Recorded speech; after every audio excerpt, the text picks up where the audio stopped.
Hello everyone, कैसे हैं आप लोग? होपफुली अच्छे होंगे। और मैं आपको बता दूं, मैं भी अच्छा हूं।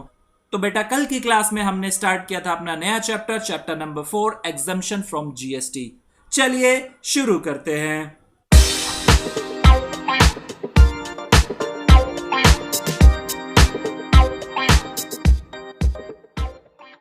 नेक्स्ट कैटेगरी आती है बेटे हमारी हेल्थ केयर सर्विसेज।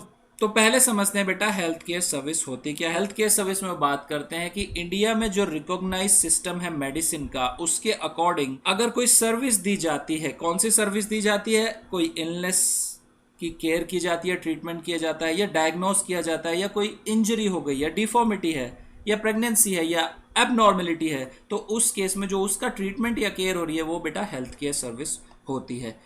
साथ ही बेटा एक बात का यहाँ पे ध्यान रखना, अगर कोई पर्सन सपोज हेयर ट्रांसप्लांट कराता है, या कॉस्मेटिक सर्जरी या प्लास्टिक सर्जरी कराता है, तो उस केस में बेटा ये जो सर्विस है वो हेल्थ केयर सर्विस का पार्ट नहीं होगी। लेकिन अगर बेटा किसी पर्सन का एक्सीडेंट हो गया है, या किसी चाइल्ड की जो बर्थ हुई है वो ऐसे हुई है कि बेटा उसकी प्लास्टिक सर्जरी करनी पड़ेगी, उसका जो नोज है वो अपने प्रॉपर जगह पे नहीं है, तो उस केस में जो सर्विस है बेटा वो हेल्थ केयर सर्विस में फॉल करेगी।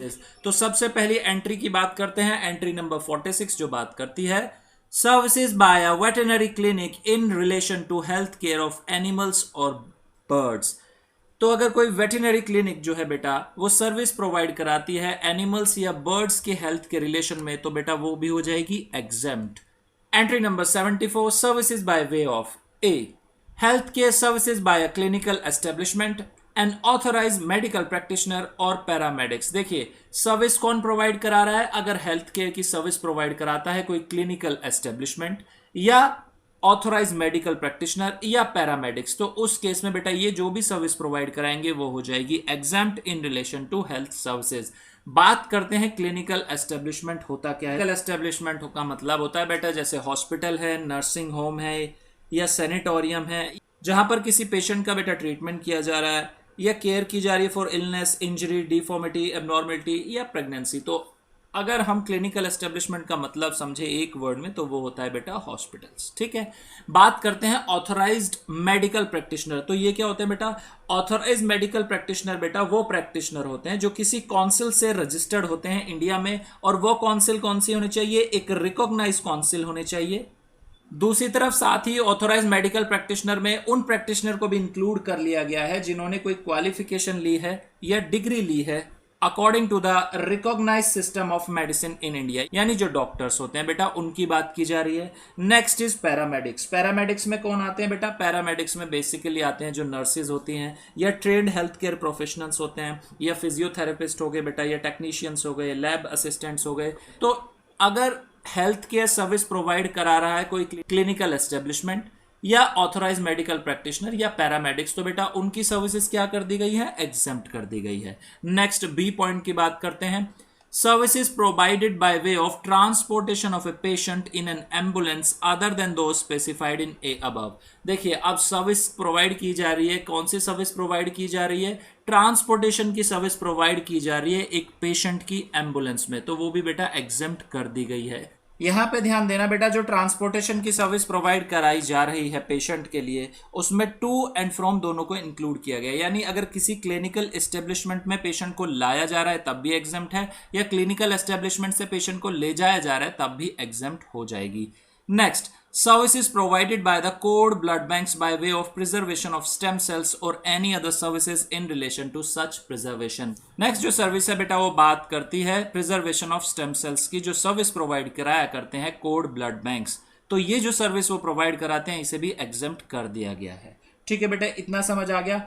अब कुछ सर्कुलर्स है बेटा जो हेल्थ केयर सर्विस से रिलेट करते हैं, तो आइए उनकी बात करते हैं। फर्स्ट जो सर्कुलर है बेटा वो बात करता है rent of rooms provided to patients, यानी पेशेंट्स को जो रूम प्रोवाइड किए जा रहे हैं और बदले में जो हॉस्पिटल है उनसे उस रूम का रेंट चार्ज करता है, तो क्या इस पे जीएसटी लगेगा? तो इस प्रॉब्लम को बेटा रिजोल्व किया था सर्कुलर नंबर 27/1 2018। इस सर्कुलर ने बोला था कि जो भी पेशेंट से हॉस्पिटल रेंट चार्ज कर रहे हैं रूम का, उस रेंट पर बेटा जीएसटी नहीं लगेगा। ठीक है बेटा।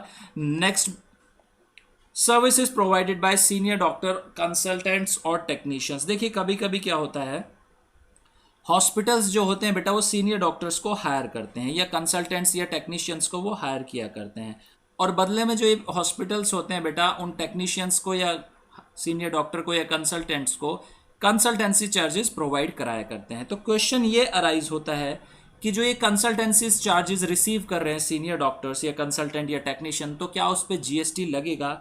इस प्रॉब्लम को बेटा डील करता है सर्कुलर नंबर 32/6 2018, जो बताता है कि ये जो कंसल्टेंसी चार्जेस प्रोवाइड कराए जा रहे हैं हॉस्पिटल के थ्रू कंसल्टेंट्स, टेक्नीशियन या सीनियर डॉक्टर को, इस पर कोई भी जीएसटी बेटा नहीं लगेगा, भले ही वहां पर एम्प्लॉयर या एम्प्लॉय का रिलेशनशिप ना हो, फिर भी इस पर जीएसटी नहीं लगेगा। ठीक है बेटा, समझ आ गया?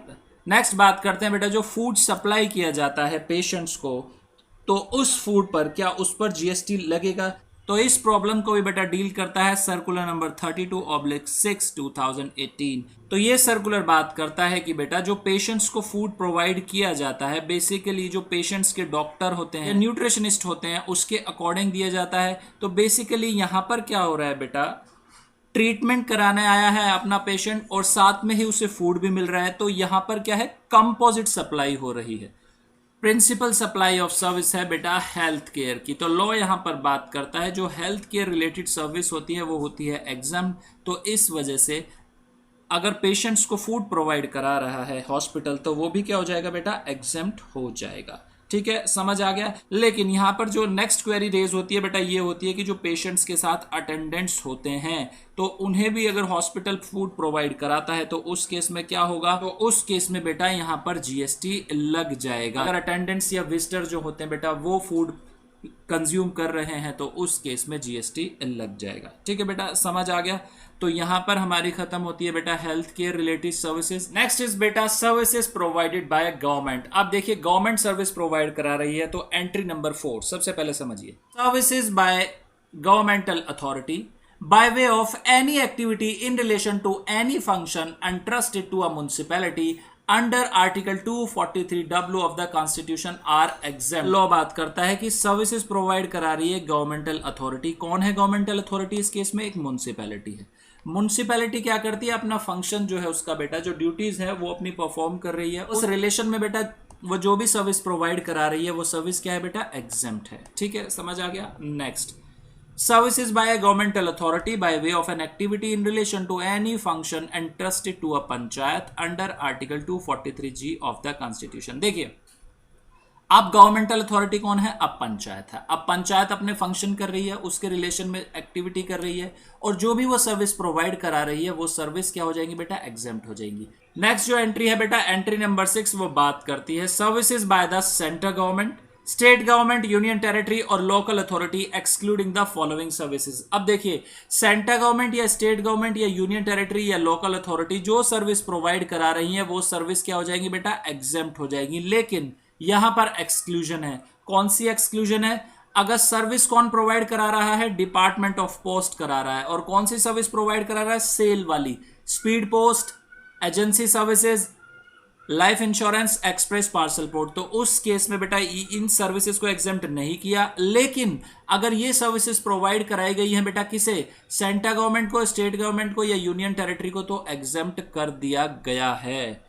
याद करिए बेटा ऐसी ही कुछ मिलती जुलती सर्विस हमने रिवर्स चार्ज मैकेनिज्म में पढ़ी थी, और वहां पर मैंने आपको बताया था कि इससे मिलती जुलती सर्विस हमें एग्जम्पशन पर भी मिलेगी।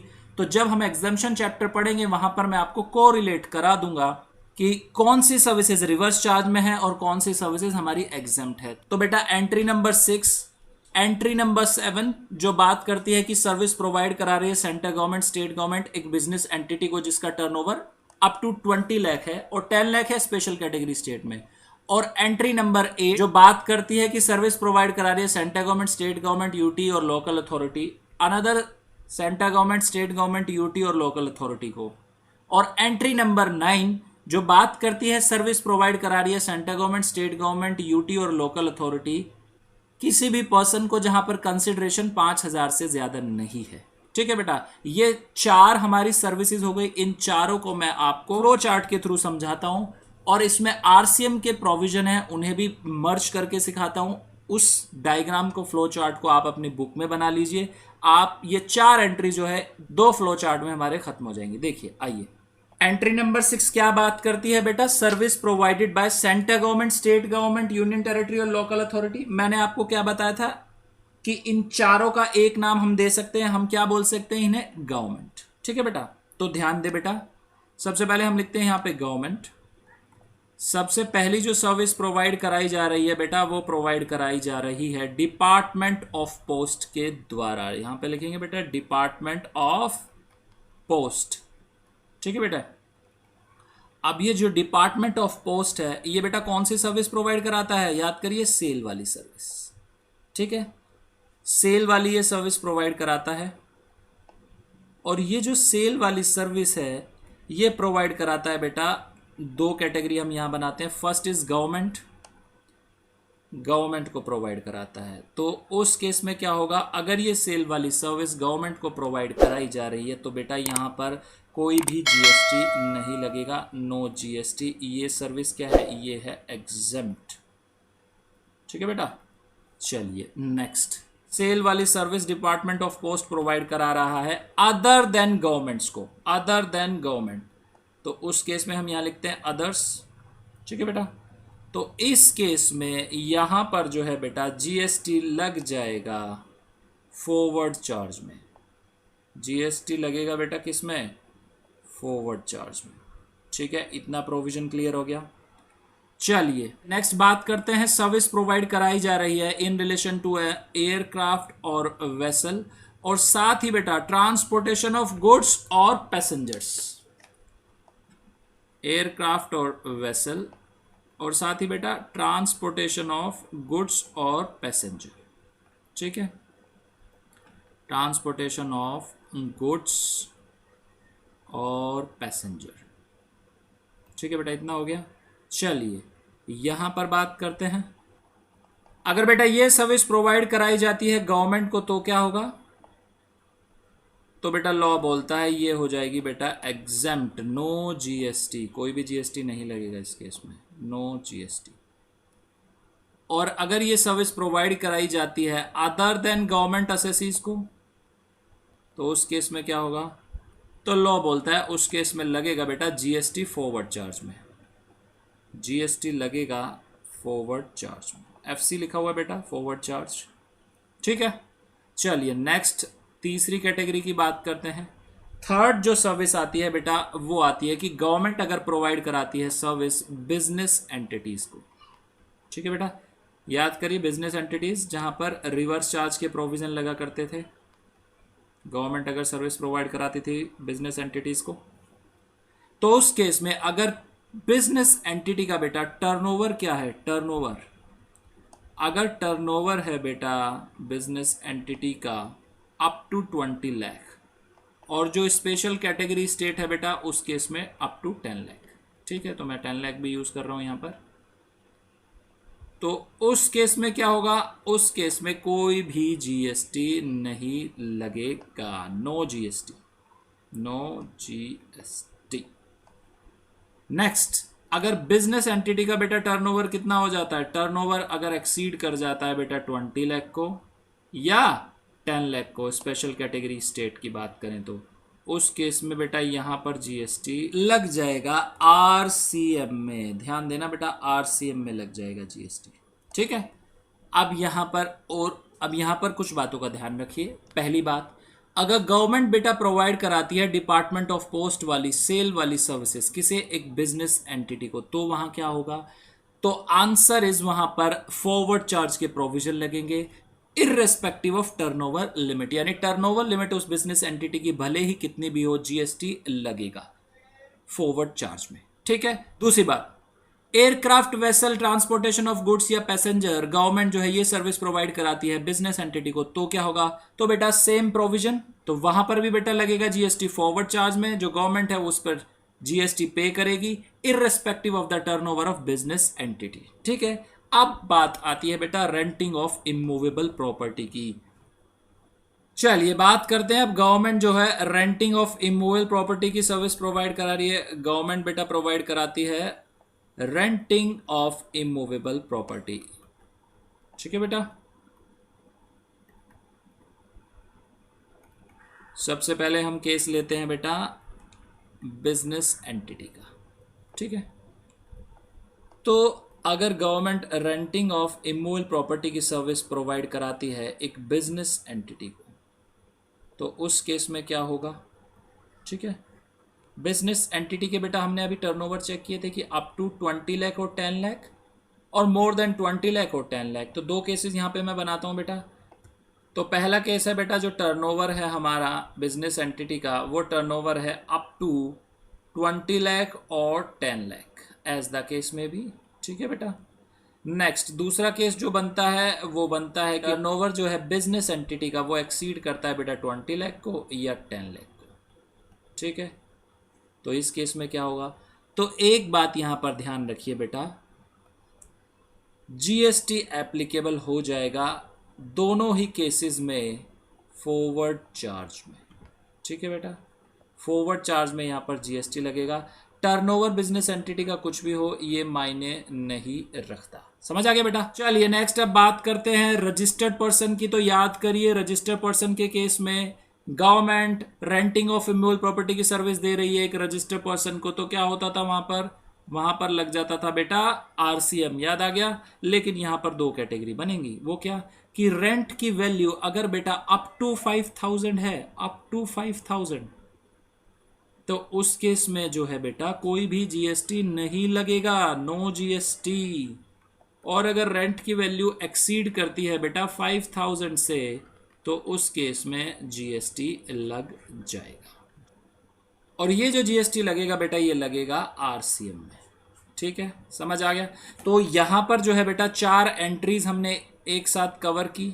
आइए जरा, 6th हो गई, 7th हो गई, 8th हो गई, 9th हो गई। अब बात करते हैं 9C की। तो 9C में देखिए क्या हो रहा है। Supply of service by a government entity to central government, state government, union territory, local authority और any person specified by central government, state government, union territory और local authority against consideration received from central government, state government, union territory, local authority in the form of grant. देखिए हो क्या रहा है, अब जो service provide करा रहा है वो सर्विस प्रोवाइड करा रही है गवर्नमेंट एंटिटी। ठीक है बेटा, और ये गवर्नमेंट एंटिटी किसे सर्विस प्रोवाइड करा रही है? गवर्नमेंट को प्रोवाइड करा रही है। Central government, state government, UT, local authority, हमने गवर्नमेंट बोला इसे, गवर्नमेंट को प्रोवाइड कराती है या एक ऐसे पर्सन को प्रोवाइड कराती है जो गवर्नमेंट ने स्पेसिफाई किया है। ठीक है, और बदले में जो कंसिडरेशन ले रही है गवर्नमेंट एंटिटी वो ले रही है बेटा ग्रांट्स। तो लॉ बात करता है ये जो सर्विस सप्लाई कर रही है गवर्नमेंट एंटिटी गवर्नमेंट को, तो उस केस में ये सर्विस हो जाएगी एग्जेम्प्ट। ठीक है, next services by an old age home run by. अब देखिए एक ओल्ड एज होम है और वो जो ओल्ड एज होम है उसे कौन चला रहा है बेटा? सेंट्रल गवर्नमेंट या स्टेट गवर्नमेंट चला रही है या कोई ऐसी एंटिटी चला रही है जो 12AA में रजिस्टर्ड है इनकम टैक्स एक्ट की। ठीक है बेटा, और सर्विसेज जो प्रोवाइड कराई जा रही है उस ओल्ड एज होम की, वो किसे प्रोवाइड कराई जा रही है? रेजिडेंट्स को जो 60 ईयर्स या उससे ज्यादा है, against a consideration up to 25,000 पर मंथ पर मेंबर। तो उस केस में बेटा ये जो सर्विस है वो एग्जेम्प्ट हो जाएगी। लेकिन ये जो कंसिडरेशन चार्ज की जा रही है अप टू 25,000 की, वो इंक्लूसिव होनी चाहिए किस किस के रिगार्डिंग? उसमें बोर्डिंग चार्ज भी होनी चाहिए, लॉजिंग के भी और मेंटेनेंस के भी। यानी ओवरऑल जो कंसिडरेशन रिसीव हो वो 25,000 की हो, उससे ज्यादा की अगर रिसीव करते हैं तो एग्जम्पशन नहीं मिलेगी।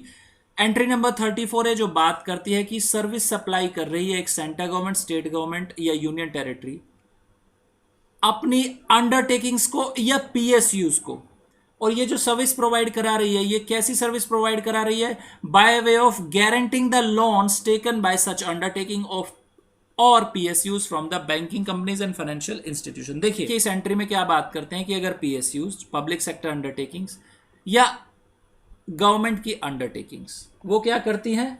बैंक से लोन लेती है, और जब वो बैंक से लोन ले रही है तो बैंक उनसे क्या करता है?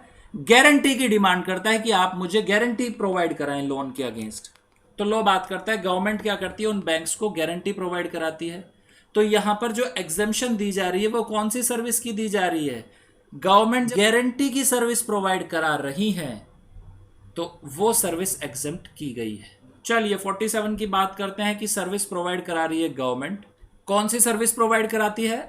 Registration required under any law, यानी कोई भी रजिस्ट्रेशन की जो सर्विस प्रोवाइड कराती है गवर्नमेंट वो एग्जम्प्ट है। दूसरा, टेस्टिंग, कैलिब्रेशन, सेफ्टी चेक और सर्टिफिकेशन रिलेटिंग टू प्रोटेक्शन और सेफ्टी ऑफ वर्कर्स, कंज्यूमर और public at large including fire licence required under any law for the time being in force, वो भी एग्जम्प्ट है। जैसे बात करें लिफ्ट्स होती है बेटा, बिल्डिंग्स में आपने लिफ्ट देखी होंगी।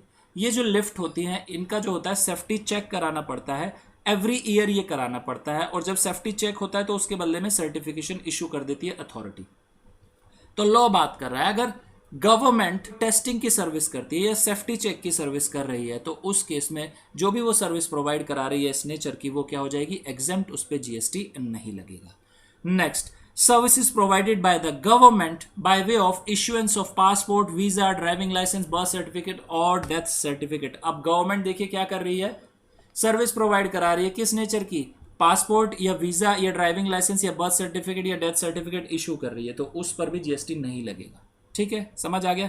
चलिए नेक्स्ट अब बात करते हैं services provided by the government by way of tolerating non-performance of a contract for which consideration in the form of fines or liquidated damage is payable to the center government, state government, UT और local authority under such contract। देखिए अब इस case में हो क्या रहा है, यहां पे बात कर रहे हैं बेटा, देखिए अगर गवर्नमेंट जो है सर्विस प्रोवाइड कराती है कैसी, टॉलरेटिंग और non performance of a contract, और बदले में क्या ले रही है, पेनल्टी ले रही है या बेटा कंपनसेशन चार्जेस ले रही है, तो उन पर क्या कर दिया गया, जीएसटी एग्जेम्प्ट कर दिया गया। जैसे for an example PWD public works department एक कॉन्ट्रैक्ट देते हैं बेटा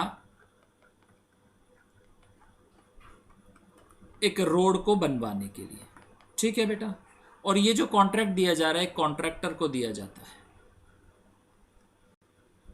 इस कॉन्ट्रैक्ट में जो डेट मेंशन की गई है वो मेंशन की गई है कि जो ये रोड कंप्लीट हो जाना चाहिए, ये कंप्लीट हो जाना चाहिए अप टू 31 मार्च 2020।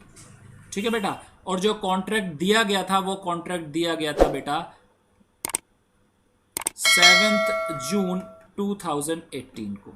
ठीक है, और कॉन्ट्रैक्ट जब बना था बेटा तो उसमें एक पेनल्टी क्लोज भी डाला गया था, और वहां पर यह मेंशन किया गया था कि इन केस कॉन्ट्रैक्टर अगर कॉन्ट्रैक्ट टाइम पर नहीं बना पाया तो उसे 10 लाख रुपीस की पेनल्टी देनी पड़ेगी। ठीक है, for the breach of contract.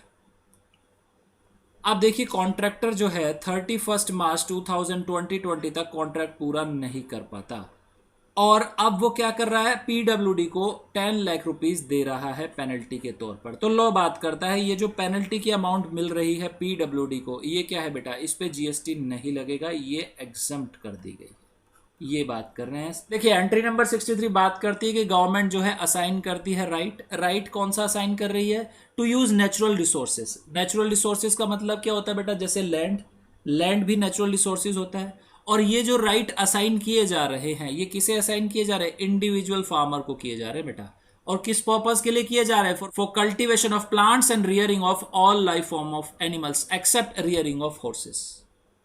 तो गवर्नमेंट अगर असाइन करती है राइट नेचुरल रिसोर्सेज को यूज करने का एक इंडिविजुअल फार्मर को for cultivation of plants and rearing of animals except horses, तो उस केस में ये जो सर्विस प्रोवाइड कराई गई गवर्नमेंट के थ्रू इंडिविजुअल फार्मर को वो हो जाएगी एग्जेम्प्ट। यानी मतलब क्या हुआ कि इंडिविजुअल फार्मर जो भी अमाउंट पे करेगा, जो भी चार्जेस पे करेगा गवर्नमेंट को, उस पर जीएसटी एप्लीकेबल नहीं होगा।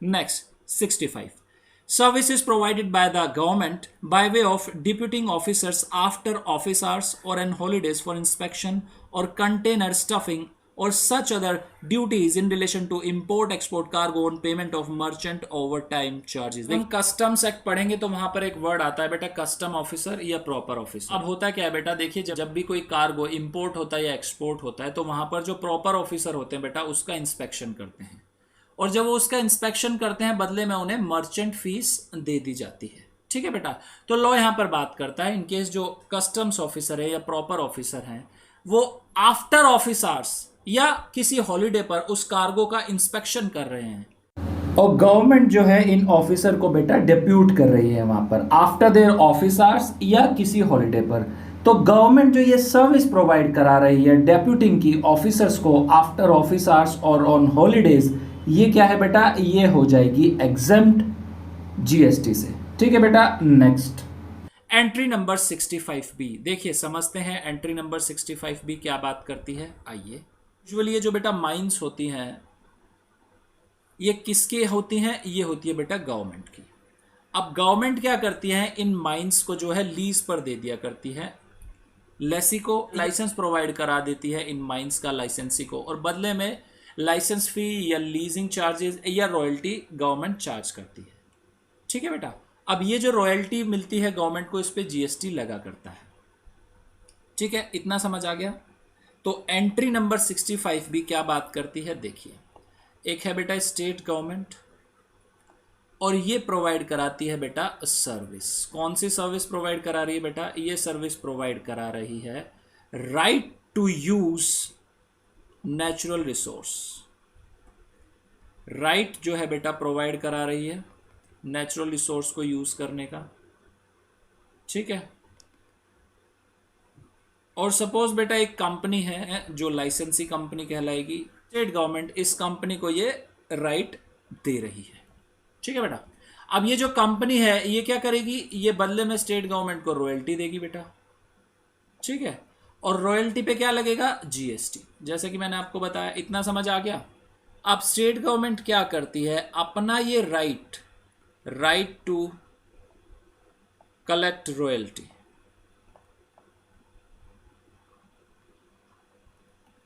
ये जो राइट है बेटा ये ट्रांसफर कर देती है ERCC को। इसे क्या बोलते हैं, एक्सेस रॉयल्टी कलेक्शन कलेक्टर।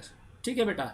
तो एंट्री नंबर 65 भी बात करती है कि जब स्टेट गवर्नमेंट अपना जो राइट है टू कलेक्ट रॉयल्टी ये ट्रांसफर कर रही है ERCC को, इस पर जो जीएसटी लगेगा ये क्या कर दिया जाएगा, ये एग्जेम्प्ट कर दिया जाएगा। ये बात करती है एंट्री नंबर 65 भी। ठीक है बेटा। अब ERCC क्या करेगा, ERCC अब रॉयल्टी जो है इस कंपनी से लेगा और स्टेट गवर्नमेंट को बेटा प्रोवाइड करा दिया करेगा। ठीक है। इस रॉयल्टी पे जीएसटी जो की तू लग रही है, इसे एग्जेम्प्ट नहीं किया गया। ठीक है, समझ आ गया। अब ईयर एंड पे बेटा जो ERCC होता है उसे बनानी पड़ती है एक स्टेटमेंट या अकाउंट भी हम इसे बोल सकते हैं, और उसमें वो क्या मेंशन करता है, उसमें मेंशन करता है बेटा वो 2 items. Number 1, GST on royalty received from company, यानी जिस कंपनी से वो रॉयल्टी रिसीव कर रहा है उस पर जीएसटी कितना हुआ। दूसरा, कितनी जीएसटी स्टेट गवर्नमेंट ने उसकी एग्जेम्प्ट की, GST exempt by state government. ठीक है। अब यहां पे अराइज होती है बेटा 2 सिचुएशंस। फर्स्ट, जीएसटी जो रॉयल्टी पे कर रही है कंपनी, सपोज वो है बेटा at the year and 100 crore. ठीक है। और जीएसटी जो स्टेट गवर्नमेंट ने उसकी एग्जेम्प्ट की, सपोज वो है बेटा 110 करोड़। तो इस केस में लॉ बोलता है जो एग्जेम्पशन मिलेगी ERCC को वो मिल जाएगी बेटा 100 करोड़ की, और ये जो 10 करोड़ रुपीस एक्स्ट्रा है, जो एक्स्ट्रा उसे एग्जेम्पशन मिल गई है, ये उसे गवर्नमेंट को बेटा रिटर्न करने पड़ेंगे, यानी ये जीएसटी के अमाउंट उसे स्टेट गवर्नमेंट को देनी पड़ेगी। समझ आ गई इतनी बात। वाइस वर्सा करते हैं। सपोज जीएसटी की जो अमाउंट है रॉयल्टी पे वो है बेटा 110 करोड़, और जो जीएसटी एग्जेम्प्ट की है उसकी गवर्नमेंट ने वो किया बेटा 100 करोड़। तो क्या होगा, तो इस केस में ERCC को बेटा कुछ नहीं करना, सिंपल उसकी एग्जेम्पशन जो है 100 करोड़ की है, 110 करोड़ जो जीएसटी के अमाउंट है वो उसे स्टेट गवर्नमेंट को प्रोवाइड करानी ही है। समझ आ गया। ये प्रोविजन बात करता था बेटा एंट्री नंबर 65B का। चलिए नेक्स्ट अब बात करते हैं entry number 74A। Services provided by rehabilitation professionals recognise under the rehabilitation council of India act by way of rehabilitation, therapy और counselling and such other activities as covered by the said act at medical establishment, educational institution, rehabilitation centre establish by centre government, state government यानी कि government, and entity registered under section 12AA of income tax act 1961। देखिए क्या बात कर रहे हैं कि जो रिहेबिलिटेशन प्रोफेशनल्स हैं वो रिहेबिलिटेशन की सर्विस प्रोवाइड कराते हैं या थेरेपी या काउंसलिंग की सर्विस प्रोवाइड कराते हैं, वो एग्जेम्प्ट है। और ये सर्विस वो कहाँ प्रोवाइड करा रहे हैं, किसी मेडिकल एस्टेब्लिशमेंट में करा रहे हैं या एजुकेशनल इंस्टीट्यूशन में करा रहे हैं या रिहेबिलिटेशन सेंटर में करा रहे हैं, जो किसने एस्टेब्लिश किए हैं, गवर्नमेंट ने या एक एंटिटी ने जो 12AA में रजिस्टर्ड है। तो बेटा वो जो सर्विस प्रोवाइड कराएंगे रिहेबिलिटेशन की वो एग्जेम्प्ट हो जाएगी। समझ आ गया। चलिए बेटा नेक्स्ट चलते हैं अब नेक्स्ट अब बात करते हैं बेटा कंस्ट्रक्शन सर्विसेज की। Entry number 10, services provided bye way of pure labour contracts of construction, erection, commissioning, installation, completion, fitting out, repair, maintenance, renovation or alteration of a civil structure or any or other original works pertaining to the beneficiary LED individual house construction or enhancement under the housing for all urban mission और प्रधानमंत्री आवास योजना। देखिए कौन सी service exempt की जा रही है, pure labour contract की service exempt की जा रही है। प्योर लेबर कॉन्ट्रैक्ट क्या होते हैं बेटा, प्योर लेबर कॉन्ट्रैक्ट जो होते हैं वो कॉन्ट्रैक्ट होते हैं बेटा जिसमें जो सप्लायर होता है सर्विस का वो यूटिलाइज नहीं करता कोई भी material in supplying of that service, यानी सिंपल वहां पर 100% क्या है, लेबर की सर्विस प्रोवाइड की जाती है।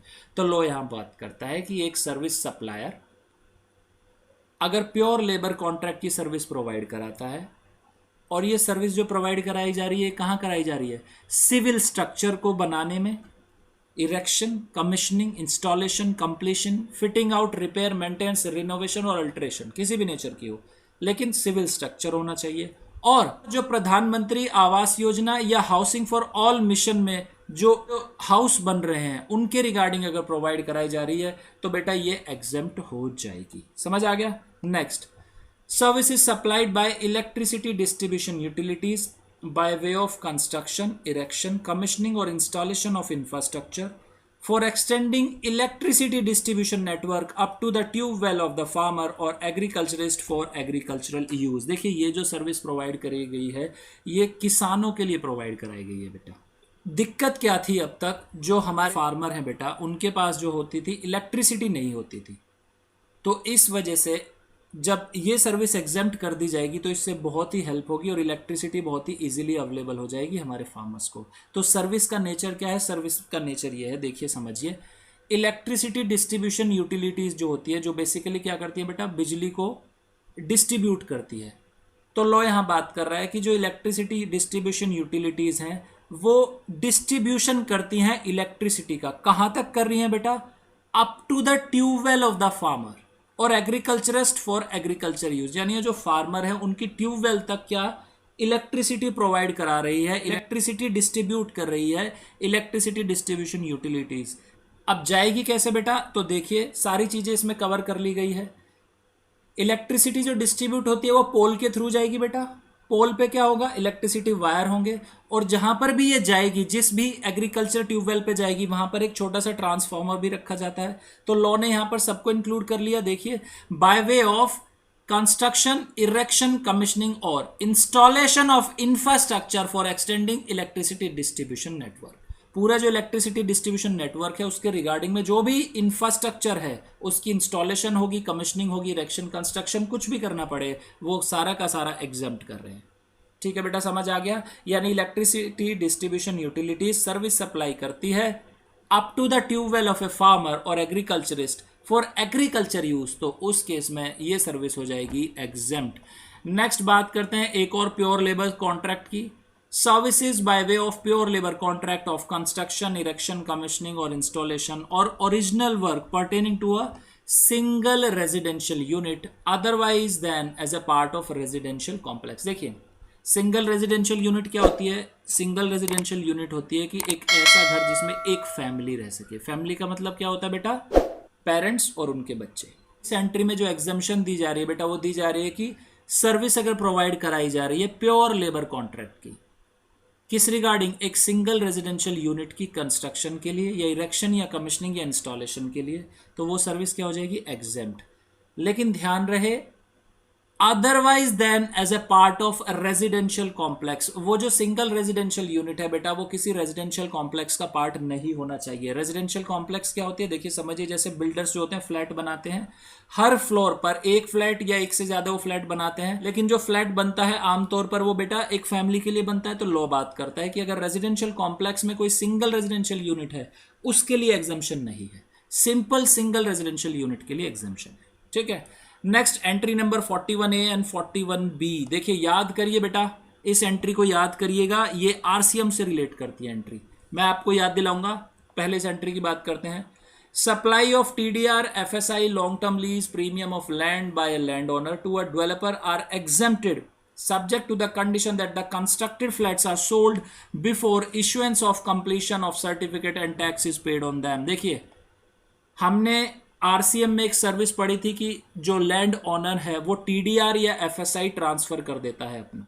किसे ट्रांसफर कर देता था? प्रमोटर को। बिल्डर को हमने वर्ड ये यूज किया था वहां पर। तो उस केस में जो जीएसटी होगा वो कौन पे करेगा? प्रमोटर किया करता था। याद है बेटा? देखिए, अब इसमें किसकी एग्जम्पशन दी जा रही है? अब इसमें एग्जम्पशन दी जा रही है जो सप्लाई की गई थी लैंड ओनर के थ्रू, टीडीआर की, एफएसआई की, या लॉन्ग टर्म लीज में उसने सप्लाई की थी इन टीडीआर एफएसआई की एक डेवलपर को, प्रमोटर को, तो वो एग्जेम्प्ट हो जाएंगी। लेकिन एग्जेम्प्ट कब होगी? अगर कंस्ट्रक्टेड फ्लैट्स को सोल्ड कर दिया गया है बिफोर इश्यूएंस ऑफ सीओसी यानी कंप्लीशन ऑफ सर्टिफिकेट। यानी जो फ्लैट्स बने हैं उन फ्लैट्स को सीओसी मिलने से पहले अगर सेल कर दिया गया है तो बेटा एग्जम्पशन मिल जाएगी। इन केस बेटा अगर फ्लैट्स को सेल किया गया है सीओसी मिलने के बाद, तो उस केस में क्या होगा? उस केस में होगी बेटा दो चीजें। अगर वो हाउस अफोर्डेबल हाउस है तो जो जीएसटी लगेगा वो लगेगा 1% of the value of affordable houses, और अदर देन अफोर्डेबल हाउसेज है तो उस केस में जो जीएसटी लगेगा वो लगेगा 5% of the value of that houses. अब क्वेश्चन जो अराइज होता है वो ये होता है कि सर अफोर्डेबल हाउसेज होते क्या है? तो समझिए बेटा, अफोर्डेबल हाउसेज होते क्या है? अफोर्डेबल हाउसेज का मतलब सिंपल होता है बेटा, रेजिडेंशियल हाउसेज या फ्लैट्स। रेजिडेंशियल हाउसेज या फ्लैट्स, और इन्हें बेटा दो कैटेगरी में डिवाइड किया जाता है। फर्स्ट आते हैं वो रेजिडेंशियल हाउसेज या फ्लैट्स जो हैं बेटा नॉन मेट्रोपॉलिटन सिटीज में, नॉन मेट्रोपॉलिटन सिटीज, और सेकंड जो आते हैं वो रेजिडेंशियल हाउसेज या फ्लैट्स जो है बेटा मेट्रोपॉलिटन सिटीज में।